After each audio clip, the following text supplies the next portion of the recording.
2 minutes pour comprendre. Aujourd'hui, on va vous parler de préparation mentale. La préparation mentale, ça ne concerne pas simplement les athlètes de haut niveau, ça nous concerne tous et on en parle avec Karine Dupuis. Vous êtes pharmacienne, vous êtes experte sport santé.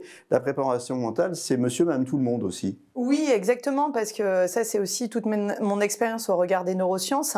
Vous savez que cette société va à 300 à l'heure, donc les gens ont déjà une vie, ils sont extrêmement malmenés au quotidien dans leur vie. Et puis l'idée des outils de la préparation mentale, c'est justement pour éviter de rajouter des tours à la machine à laver et d'en arriver à ce que l'on voit malheureusement trop fréquemment, c'est-à-dire le burn-out, c'est-à-dire l'explosion en plein vol. Donc ça, c'est pourquoi on en arrive là, c'est que les gens sont dans une société où ça va extrêmement vite, on leur demande toujours plus dans un laps de temps toujours plus court et ils n'ont pas les outils en eux pour justement conscientiser tout ça et dire stop. Les outils, c'est quoi? C'est tout simplement des outils, par exemple, de la gestion du stress, bien évidemment. Donc là, on va aller travailler sur ça en faisant des exercices de respiration et d'autres choses. On va travailler aussi sur la fixation d'objectifs. Il y a trop de gens qui se mettent des objectifs juste inatteignables.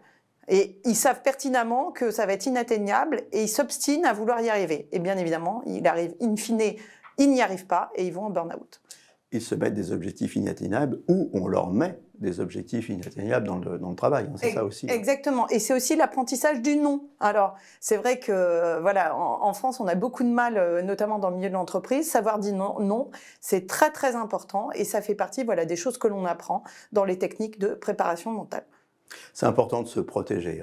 Oui, il faut se protéger parce que, comme je dis à chaque fois, ça n'arrive pas qu'aux autres. Et aujourd'hui, cette société de numérisation et d'extrême sollicitation du cerveau fait que l'individu est très à risque de burn-out si on n'a pas ces outils-là, tout simplement. Pensez à vous protéger du burn-out et écoutez les conseils de Karine. Nos émissions vous plaisent, alors aidez-nous à faire grandir la chaîne. Pour parler santé au plus grand nombre, partagez, likez, abonnez-vous.